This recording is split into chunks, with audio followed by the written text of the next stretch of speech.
And good Thursday morning. Welcome to episode 40 of the Inside Drive podcast. Excited to have Arnold offensive line coach and now Arnold girls flag football head coach Chris Esch on the show with us today. Before we dive into some topics about girls flag football, got to mention Juices and Sunsets, one of our new sponsors. I got the watermelon waves here today. That's watermelon, pineapple, orange, apple, kiwi, lemon, and the two most important ingredients, ginger and turmeric.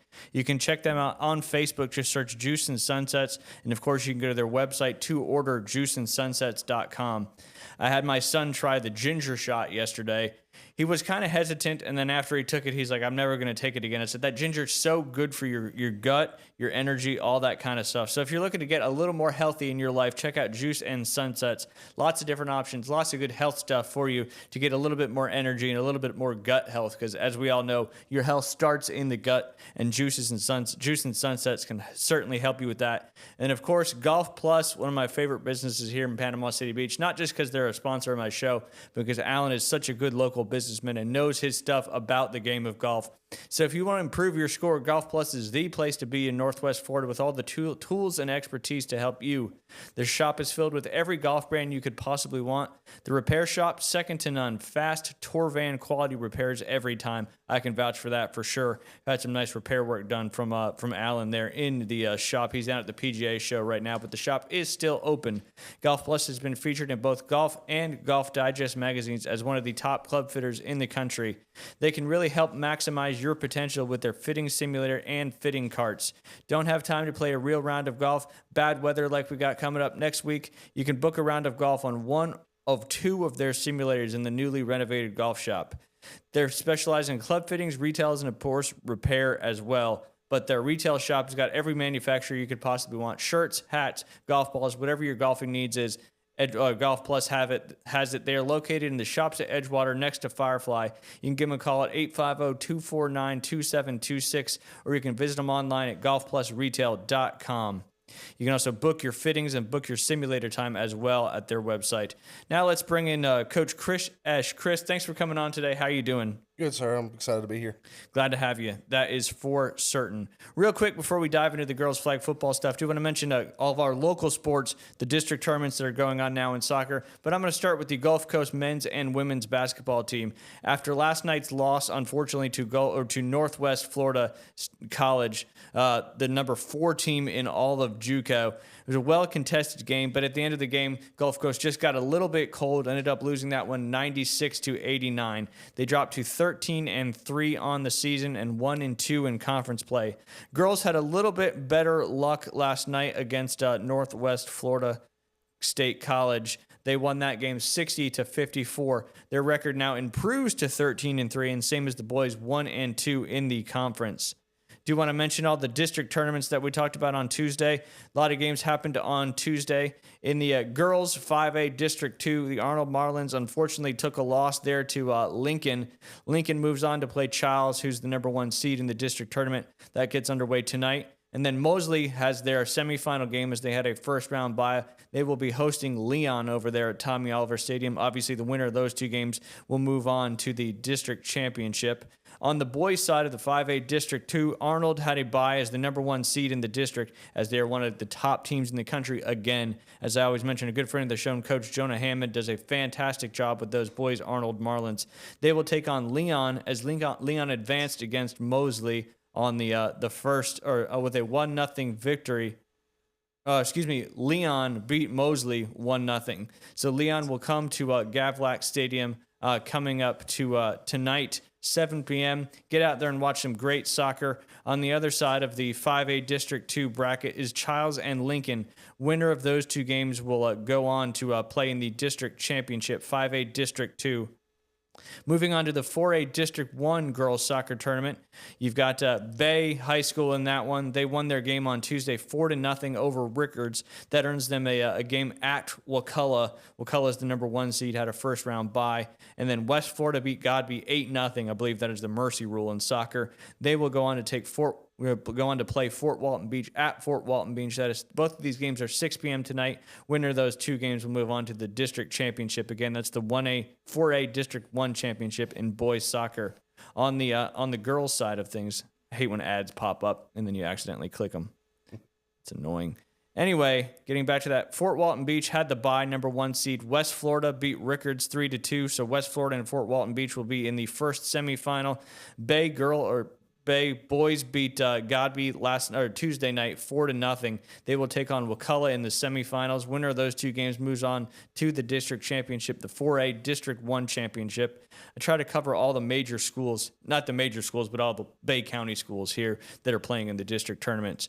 On the District 3A District 1 tournament, South Walton had the bye. This is on the girls' side.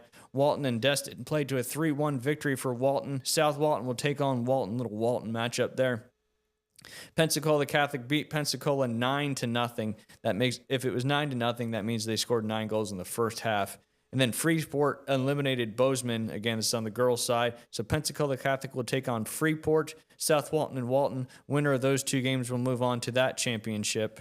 And then in the on the boys' side of things in the 3A District 1, South Walton had another bye. South Walton just seems to be getting a lot of byes in these tournaments. Walton played Freeport. Walton won that one 3-1. They will move on to play South Walton as well. So both on the boys and girls side, you've got South Walton and Walton playing in the semifinals. Destin beat Bozeman 6-0. Unfortunately, Bozeman's season will come to an end. And then Pensacola Catholic beat Pensacola 8-0.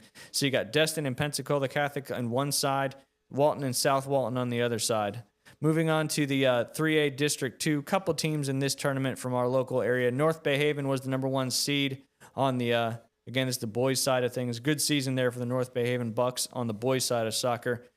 Gaston County beat Rutherford 4-1, so North Bay Haven will play Gaston County coming up to tomorrow night, Friday. And then Suwannee and Florida State High School, they both had byes. They will play each other at 7 p.m. Friday night as well on the other side of that bracket. And then last but not least, we've got the girls 3A District 2 championship. Florida State University High School had a bye into the semifinal match. Rutherford got the huge win yesterday against Gaston County, 3-2. So they will travel over to Florida State University High School to play in the District 3A District 2 semifinal match. And then North Bay Haven and Suwannee both had byes. So the girls will get underway tonight hosting Suwannee. North Bay Haven with an opportunity to move on to the district championship in both boys and girls soccer tonight, girls, tomorrow night, boys. And that kind of rounds out all your district tournaments. Some updates real quick on scores from Tuesday and Wednesday. We have a lot, obviously I mentioned a lot of them, but on the basketball side of things, Jay beat Chipley 54-42. That's girls basketball. Girls basketball, Bluntstown continues a very dominant season, moving to 16-2 after beating Holmes County 51-37. On girls basketball, Destin beat Arnold 42-22. I believe all the district tournaments will be coming out in the next few days or so, and I'll update everybody on the district tournaments. And then on girls basketball on Tuesday, Mosley beat Walton 73-34. Mosley moves to 11-8. And then some of the action from last night, again, just on the basketball side of things, Arnold beat Hearts Academy, moving to 13-6, 102-51. High-scoring game there for the Arnold Marlins. And then the South Walton girls basketball team beat Mosley 65-49. And I think we got some games coming up tonight as well on the basketball side of things that I'll mention. Coach, all right, I want to talk to you about some the new Arnold Marlins girls flag football team. First off, you're the O-line coach for the boys team, and now you're the head coach for the girls flag football team. Tell us a little bit about yourself. What got you into coaching football, and did you have a little bit of a playing career moving up to coaching as well? So high school, originally played in Hartgrides, Texas. The heart of high school football. Yes. It was 5A football.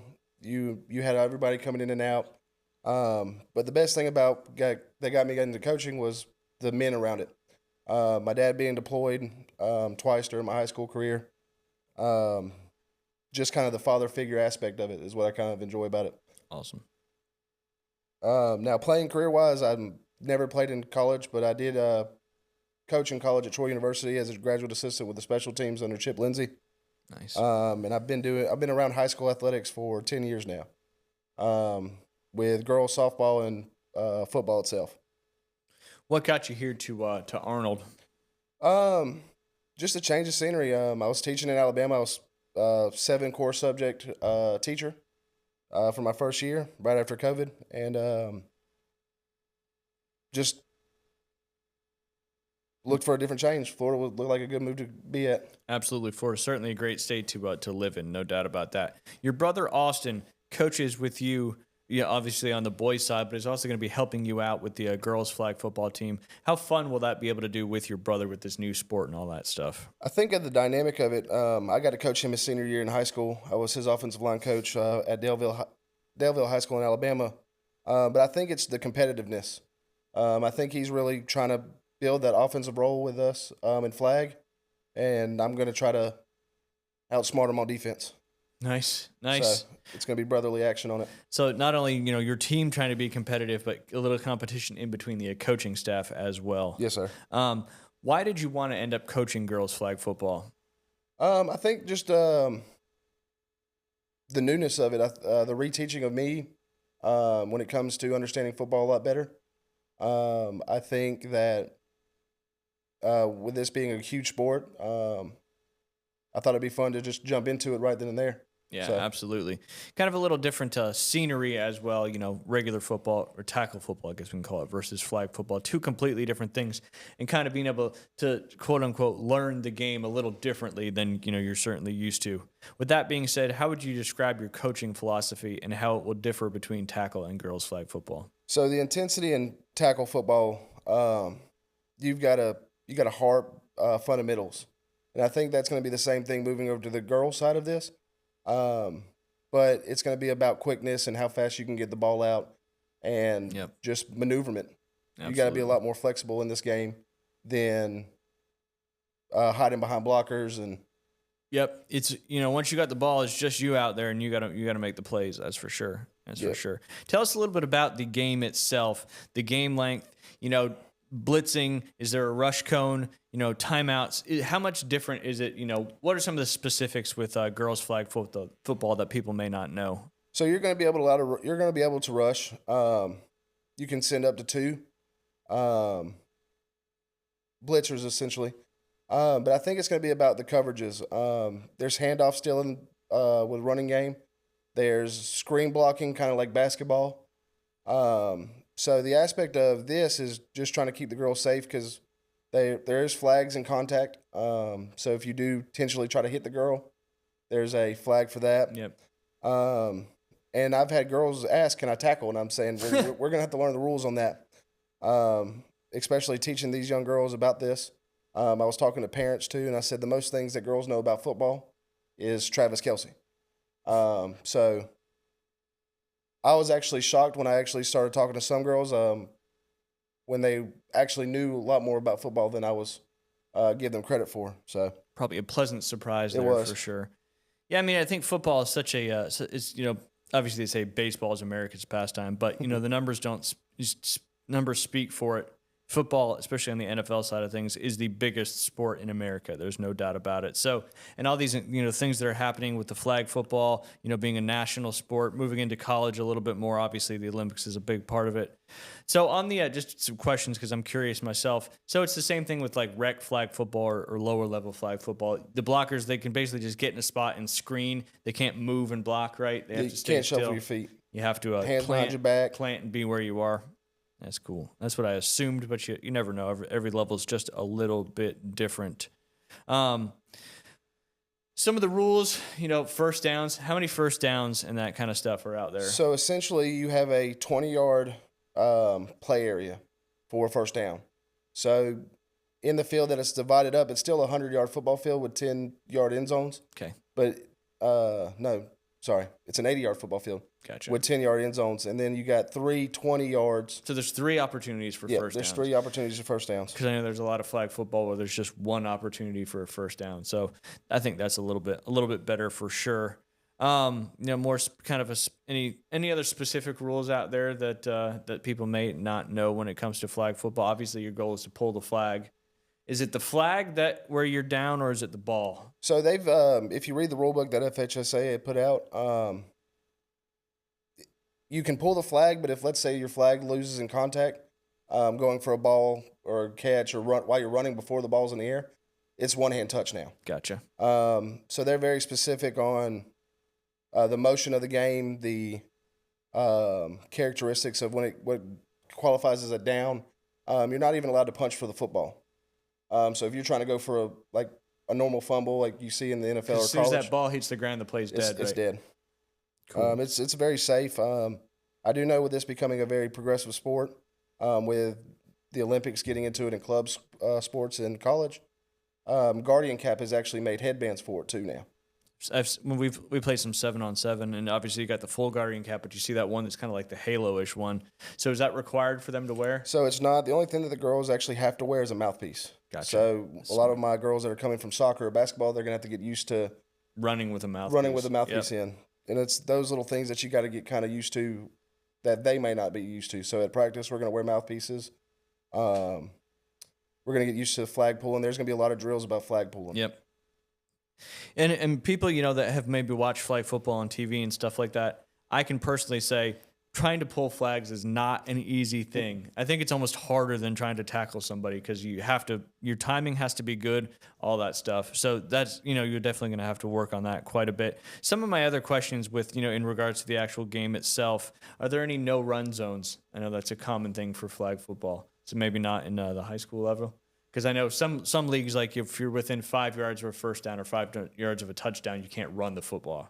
Now, I haven't got far enough in the book of that, but I have seen rushing touchdowns. It's pretty much if you give the girl an opportunity, I think she's just going to scoot herself in. Yeah, and that's why a lot of leagues have that no-run zone because really, if you just hand it off and somebody goes quick, you can get a touchdown pretty easily. Now, I do know that the FHSA did model it after the NAIAs and some of the schools that are playing in Florida, Gotcha. for college-wise.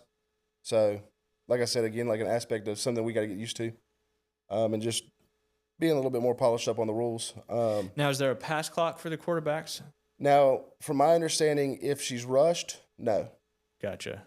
If she is not, then you got to get rid of the ball. It's like a shot clock in basketball or a possession rule. Yeah, like 4 or 6, probably 6 seconds would be my guess. Yes, sir. So when they rush, can the quarterback then run? Yes. Cool. That's one I'm a big fan of. A lot of sprint outs. Yep, absolutely. A lot of rolls. You got to contain too when the quarterback can start running and all that stuff. How different are your offensive and defensive strategies going to be? So when you go into as a football-minded coach, and that's what I was telling parents, we don't have to worry about the blocking. We don't have to worry about the schematics of a pulling guard or a blocking tackle. So the part about it is can we block the certain screen routes or quick game? So that's my understanding of it, is just get the ball out in a timely manner and try to make a running lane just to get down to the field. You get 4 attempts to get 20 yards. So, And so you get 4 attempts between every first down? Yes, sir. Nice. Because I know there's like the NFL flag, which a lot of people have seen out there, like on either social media or TV. One of their weirdest rules to me is when there's just 1 first down, and when you're on the plus side of that first down, you only get 3 downs to try to get a touchdown, which made no sense to me. And I'm glad that is not carrying over into this particular stuff. You mentioned, some of these NAIAs and JUCOs here in Florida. What are some of the, universities here in our state that have been playing flag football at a high level as well? So at a really high level, Florida Gateway is actually something I've been watching and not necessarily modeling what we're going to do, but just learning the intensity of the game. They're in Lake City, Florida. They're a 2-year junior college. Gotcha. It is a scholarship sport there. We also have Kaiser and West Palm, NAIA, St. Thomas, and Weber International. And what we're actually hoping to see, because this became a scholarship sport in 2021, the estimation for the NCAA to catch up with this is 2028, along with the Olympics. So Sweet.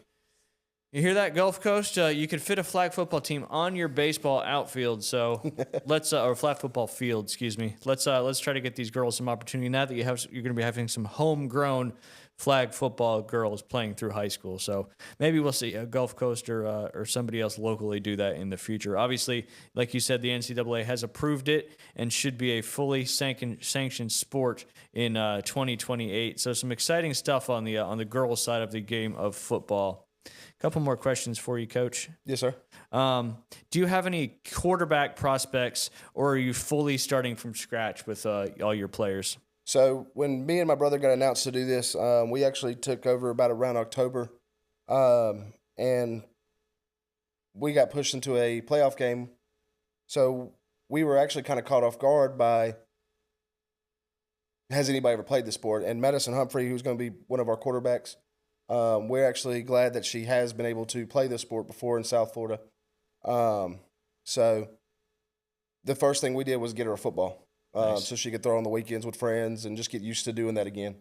How much are you going to lean on her for her previous flag football experience? Because obviously, no discredit to y'all. You've never, coached girls flag football before, coached during a game and stuff like that. She's got some experience. Obviously, you want your quarterback always to be a leader on the team and help out because they're out there in the huddle and all that stuff. So assuming you're kind of lean on her a little bit, as you guys progress through the season. Oh, yes, sir.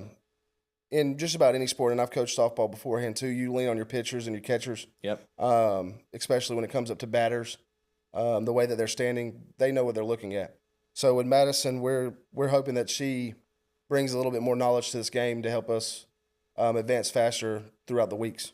Absolutely. What are some of the other local schools that y'all will be playing that now have? I know some of our surrounding counties have had some teams for 2 or 3 years now. But what does your schedule kind of look like for coming up with your season coming up here? Which starts early February? Yeah, so we actually start February 16th with an away game to South Walton. In the county, they approved for us for Arnold, Rutherford, Mosley, and Bay to have a flag football team for this year. So four Bay County schools. 4 Bay County That's schools. Awesome.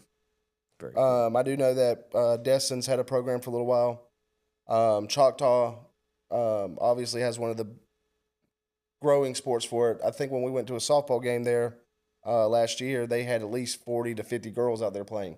Wow. So everybody else around us has been playing for a little while. Tallahassee school districts that we actually got pushed into as a district with Wakulla, Godby, Rickards, and Bay. So they'll be a little bit more experienced than us, but I think we'll be able to catch up faster. So. Is there a mandated number of coaches, number of players that you can have on your roster, et cetera? So FHSA put in the rule books. I think because of the field being condensed by both sidelines and requirements, you're allowed to carry 25 girls on your varsity roster for game days, and you're allowed to carry up to 5 coaches. The thing that I kind of saw also, an athletic trainer counts as a coach for those games too. So you have to be kind of hopefully your trainer has some coaching knowledge and that kind of stuff, I guess. I've been asked by a lot of people to come help too. Nice. So that was a lot of the thing where I had to, first off, my brother's going to help too. I do know that Jessica Green, one of our science teachers, and then Miss Jen Morgan, our swim coach, and one of our history teachers is going to help also. Sweet. That'll be certainly a lot of fun, no doubt about that. How do you balance, obviously new sport, you got to develop a lot of these girls into, full-blown flag football players. How do you balance the player development with the competitiveness? So during my parent meetings on Thursday and Friday, I did explain parents, we're not going to judge the girls off if they can catch a ball just yet, because I do know it's going to be deer in the headlight situations. But I think the willingness to be coached, I think the excitement of a new program, I think they want to come out running. I think they want to be, a great football team. I think they got a chip on their shoulder for being new. Yep. So I think the excitement around it will actually help with the willingness to learn. Well, I would assume if they're coming to try out, they want to learn and they want to get better at playing, football for sure, especially with the opportunities, now with the college scholarships and all that stuff. So you would hope that the willingness to learn and the competitiveness, you're going to get a lot of athletes out there that, play maybe other sports and have that competitive fire already. But I guess that, that'll come as you guys get going on the season, I'm sure. Yeah, we're linking into track and field athletes. We're linking in with soccer athletes. We're linking in with basketball with the physicality of their sport. Yep. So I think with just the different characteristics of the girls, we're going to be able to find, who can block or not move their feet in the screen. Yeah. Who can change direction real fast. I think with all these other sports, I think it's already kind of geared them for football. Absolutely. It's going to be, I'm just so excited about this. The opportunity, flag football is such a fun game to coach, play, be a part of in any way, shape, or form. So, I'm excited for you guys and the journey you're about to, kind of start here. Obviously, sports take money. And you guys have done a good job already raising some money. But if people want to help out, what can they do? Where can they go? Who do they need to reach out to? So any of y'all can reach out to me or my brother. I can actually leave an email address with you. Perfect. Just trying to explain the atbay.k12.edu. That kind of gets a little outside of it, but easily make some mistakes with trying to type that email address up. Yes, sir. No doubt about it. But we're excited. There's a lot of people. I know Texas Longhorns. They wanted to hit the ground running. I knew they actually understood that this was going to be a very popular sport coming in the future. They do so much stuff for our community too. Texas Roadhouse is a fantastic local business that I think they won an award at the Panama City Beach Chamber of Commerce this past First Friday at the event, giving back to their community, kind of in the spirit of Paul, who used to be there, and unfortunately he passed away. But they do a great job supporting local businesses. So local athlete and teams and stuff. So kudos to them for always stepping up. So good to hear that they're getting involved as well. But again, if other people want to get involved, I'll get how you need to contact him. And again, any little bit helps, whether it's big, little, small, it all adds up to one big number, and you're helping out, some future potentially maybe college athletes, but girls that are taking the risk to jump into this new sport and go out there and have a lot of fun. Any other way that people can get out there and help? You guys think about doing concessions and stuff like that? So we're, I know we talked to our basketball coach, Coach Wolf, over at Arnold, and he's told us the different ways of concession stands. And like I said, being a young head coach with this, navigating all that, we're going to lean on parents. I know with Roadhouse, they're going to do the peanut drive with us. Nice. That's actually a pretty cool thing. You buy a pack of peanuts, you get a free appetizer. We're going to do hot chocolates. It's going to be cold outside. So concession stand is something we actually looked really forward into, but we also thought about selling it to, food trucks and stuff like that for certain games. Gotcha. And then let some of their proceeds come back to the Yes, team and all that stuff.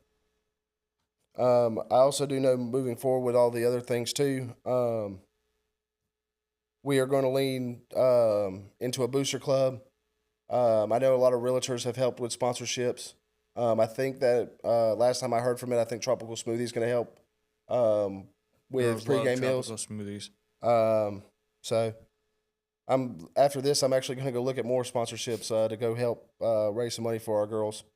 And once if you got a flyer or something that I can post on our Yes, page sir, and all leave that, that with I'll you. definitely help get the word out there for you, because we'd love to see you guys succeed. Love to see an opportunity for some girls to get out there and compete. No doubt about it. Last but not least, what would be if obviously I know you had a parents meeting the other night, but if any students want to try out for the team, what do they need to do? So we've explained to the girls that FHSA has kind of moved to you have to have your clearance videos done now, and that you have to have a physical before you try out. So with health and safety concerns, we want to make sure those boxes are checked off and ready to rock and roll for those girls.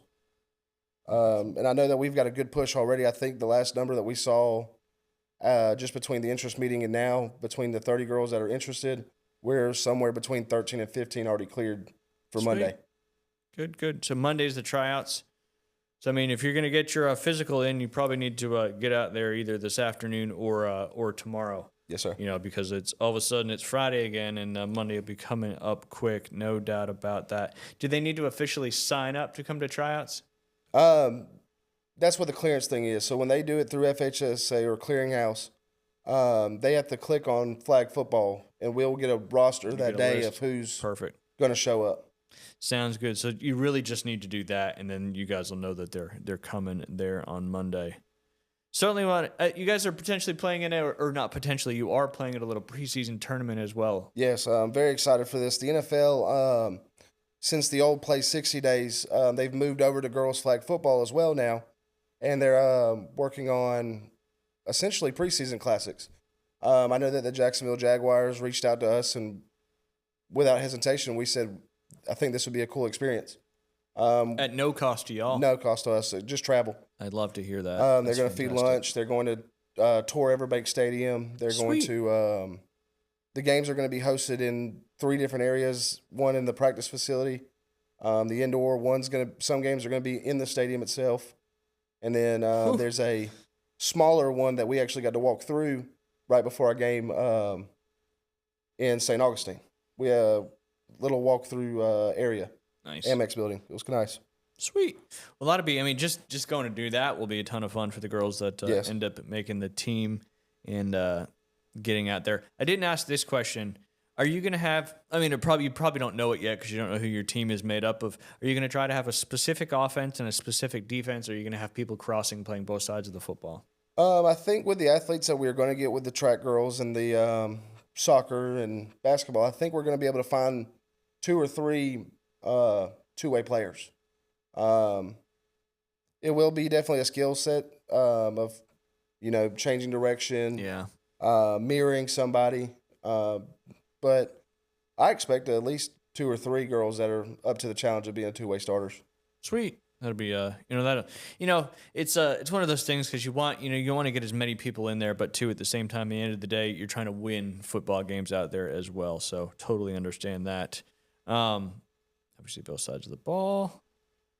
Strategies we talked about. Just trying to think. I didn't want to miss anything because I took some time. I guess my one question: what are the quarter length? You're actually playing 4 quarters. Yes, talk about how long each quarters. How long the quarters are. Up at clock that stops or just a running clock. So it's a running clock. The rule book even says expect for 48-minute games. So you get 2 12-minute quarters and then a 5-minute halftime and then 2 12-minute quarters. Gotcha. So I mean, it's not a huge amount of time to that y'all are going to be out there, but certainly a fun, quick game. And then I'm sure there'll be 2-minute, maybe if they do. I don't know if they do 2-minute warnings or I'm sure if it's any like other sport, Florida has built-in water breaks. Yep. With football, basketball, and soccer, so I'm sure we can expect those also. Well, it's a nice time of year to be outside too. Obviously, the soccer season is kind of crazy down here in the winter when it's as cold as it can possibly be. But now, when the flag football season starts, you're coming out of the winter time. It's only going to get nicer as the season goes along. Games in the afternoon or games at night? The games will be at 6. Okay. So kind of that late evening, and the sun will continue to stay out a little bit later as the season goes on. So good time there to get out there and go out there and support. If you guys want to support the Arnold, and there's other flag football teams too, but obviously we're talking about Arnold here today. So if you want to support the team, help them get more stuff, get the travel stuff down, you can just reach out to either me. I'll get you in touch with Coach Esch, or just check out. Is there a Facebook page or anything like that yet? So I know right now, with things going on, we haven't really focused on social medias yet. We're more face-to-face. I'm sure you can probably task one of the team players to do, with how good these kids are nowadays with social media. I know it will be ran by a booster club when it comes to social media presence. Yep, awesome. And you guys, tell a little bit about your uniforms as well. You showed them to me before the show, and they're pretty darn cool. So we're actually really excited for it. We took a little bit of traditional looks for both sides and expressed the royal blue and white on both aspects of it. But we're excited for our uniforms. We're going to take really good pride in those. I know that when it comes to the flags, a lot of the college teams are moving to the pop flags. But we wanted something that would stand out. Instead of the traditional yellow, we actually have logoed flags for this year. Yeah, so they're really, really cool. Yes. The whole uniform concept is awesome. And you brought back, a logo that Arnold had that's not really used as much anymore. Yeah, so being at Arnold for 6 years, I walked in the gym when I was touring the school and really young and moving into this area, and I saw the fin, and I was thinking that alternate logo would look really good on a white jersey. And I've tried to fight that for years with softball and football, and I finally got to express that logo on there. So there you go. You got something you've been trying to get going for a while now on, and you've got 2 uniforms. You got a home and away uniform. Yes, sir. When we actually started this program, they made it a major sport for us, and we were thinking, what are the different routes we could go? At one point, I was really considering reversible. Yeah, and I said that wouldn't be fair for a new season. We want to be, the old sayings, look good, feel good. Yep. You want to come out with a bang. Yeah, so we want to hit the ground running on everything. So we actually have now away jerseys and home jerseys. And I know a lot of teams took the T-shirt route, and I know a lot of teams explained us the different looks for it, but we actually settled on full game uniforms. Yeah, they're sweet. I mean, that's just one of those things. That's the stuff that matters to the Yes, sir. the kids. How you look, the uniforms. That's why when you make the team, it makes it even more special. Which kudos to you and your brother for getting this going. Kudos to you for getting all these relationships built, building the schedule. I know it's a lot of hard work, and excited to see where the season goes for y'all. So again, thank you for jumping in and talking a little girls flag football. Real quick, I do want to mention Panhandle Credit Union. At Panhandle Credit Union, quality relationships is what they are all about. Whether it's donating to a community event, sponsoring your child's sports team, maybe the Arnold Marlins girls flag football team in the future, they are here in the community to help us out. Check out their great banking products, loans, savings, and checking accounts, mortgages, HELOCs, HELoans, whatever your needs are, Panhandle Credit Union can handle it. Visit any branch location or head online at panhandlecu.org. And of course, American Charlie's. I'm going to re-mention our American Charlie's Athlete of the Week. We do that every week. It's a $50 gift card over there to American Charlie's, your favorite American restaurant, conveniently located in the shops at Edgewater next to Rocket Lanes and Firefly. They have great daily specials, private rooms available for parties, 15 TVs for all your college and NFL games, even though we're winding down here, unfortunately. My favorite thing about American Charlie's, military and first responder discounts every day. They're your all-American favorites, fried chicken, pot roast specials, wings, burgers, shrimp, all those American classic dishes. Can't make it in? Order off DoorDash anytime. Make Mondays great again. They have happy hour from 2 to 6 p.m. They now have their Early Eagle menu that's from 4 to 6 p.m. daily. You can check them out on Facebook at American Charlie's Grill and Tavern, or just go to AmericanCharlies.com. And as I mentioned on Tuesday, our American Charlie's Athlete of the Week was none other than, I think I pronounced it right on Tuesday, Atai Dahl. She's a freshman at Freeport High School on the girls basketball team. They won on January 13th. She scored 28 points, 15 rebounds, and had 13 blocks. She's the 6'8 freshman. She weighs 220 pounds and is a name you need to remember because she will be around for a while, likely playing at the next level. I mean, obviously, she's got some just genetic, I don't want to say luck, but genetic prowess there with, being 6'8 as a freshman. She's probably not even done growing yet there, but congratulations to her. I do need to find a way to get in touch with either the coach or her so I can mail her that gift card. If anybody watching knows a way to get in touch with the coach, please let me know. Do want to talk a little bit about the NFL Championship weekend coming up this weekend. But first, just a quick update on all the coaching hires that seem to continue each and every day. So far, the Tampa Bay Buccaneers have hired a new offensive coordinator, Zach Robinson, and a new special teams coordinator, Danny Smith. They're bringing in some new guys there to kind of get the tough season last year in a very winnable division. And then the Chiefs brought back offensive coordinator Eric Bieniemy. The Atlanta Falcons, as many people already know, hired coach Kevin Stefanski, probably the only two-time coach of the year to ever get fired. They made Matt Ryan their president of football. Offensive coordinator is Tommy Rees, big-time quarterback there at Notre Dame back in the day. Los Angeles Chargers have officially hired former Miami Dolphins head coach Mike McDaniel. I think that's a great hire for the Chargers. McDaniel's obviously had a lot of offensive success. Maybe he can help out, get those two offensive linemen back so the Chargers can have a little bit more time for Justin Herbert there. And much to my chagrin, but you knew it was going to happen, the Tennessee Titans hired head coach Robert Saleh. He's been our defensive coordinator twice. He had a tough run with the Jets.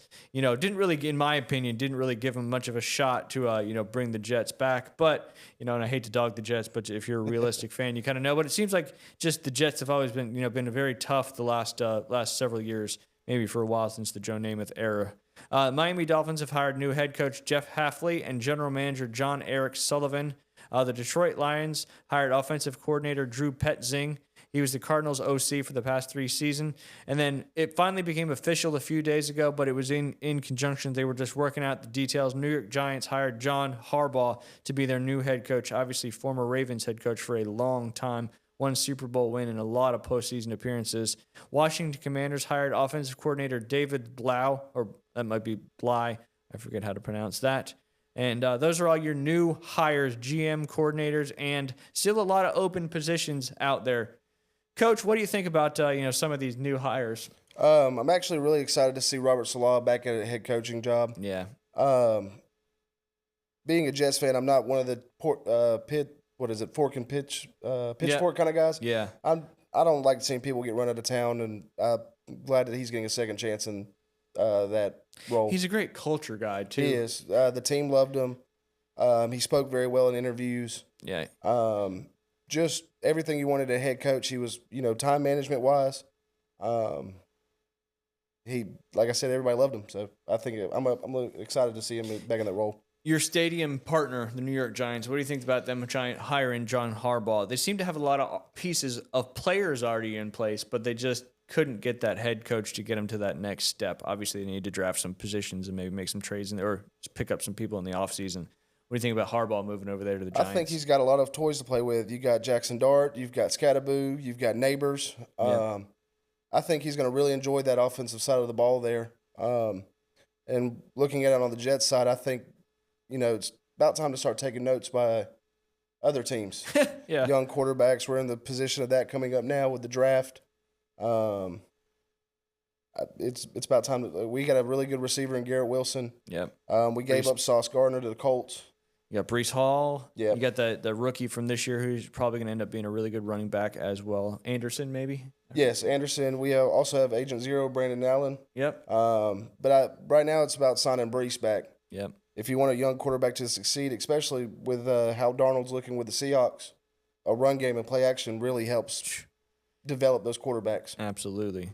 So important, these quarterbacks nowadays, with the new quarterbacks, especially who their head coach is. And I mean, you have to have, in this day and age in the NFL, in my opinion, you have to have a good offensive head coach that can really, mold your quarterback and give him the tools and the weapons he needs to be successful. Because as we've seen with, like you just mentioned, Sam Darnold, Daniel Jones until he got hurt, Baker Mayfield, who threw some slight at Kevin Stefanski yesterday, I believe it was. These guys have kind of had a second career, so to speak, a reborn out there on the NFL side of things, and it's mainly because of that head coaching position. So you got to nail the head coach, you got to nail the quarterback, and then you got to build the pieces around him as well. Speaking of that stuff, we got the championships coming up this weekend. On the AFC side of things, we got the Patriots and the Broncos. Patriots keep getting dealt all these lucky things, like you could say. We talked about that at length on Tuesday.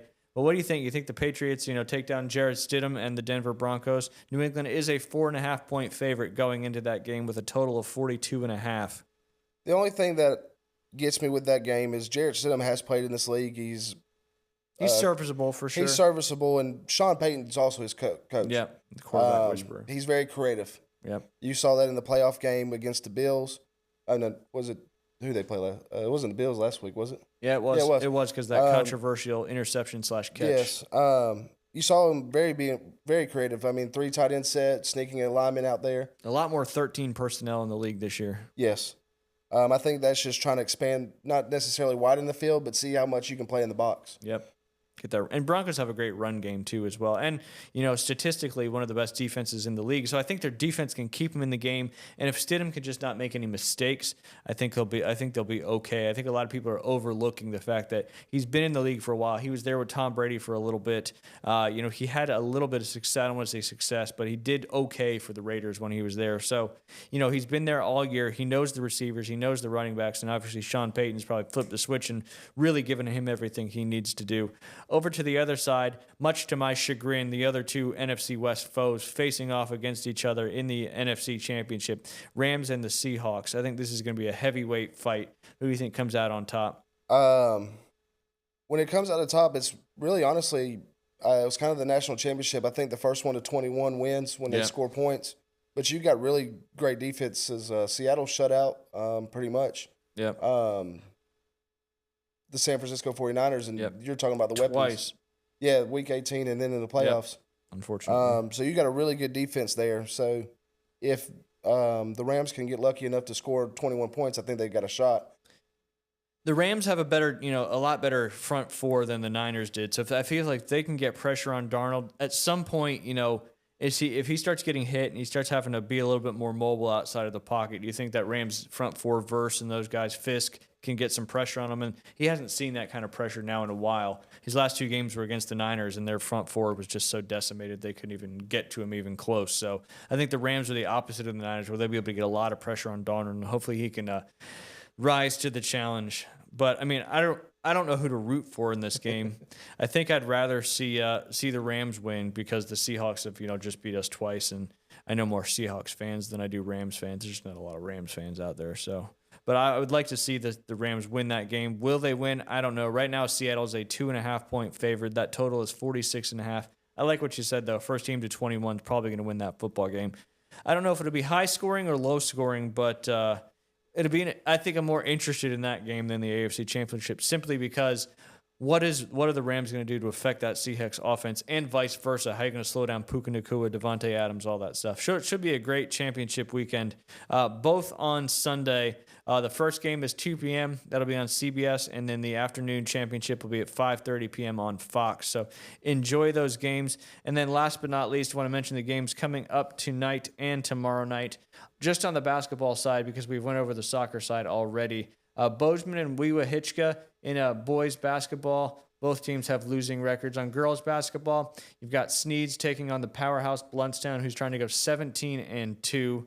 Boys basketball, that's girls basketball. Boys basketball, Sneads and Bluntstown should be a tough one there for Sneads, who's 1-18. Bluntstown's 11-5. I guess Bluntstown not just in football, but both sides of basketball, as well as a great program.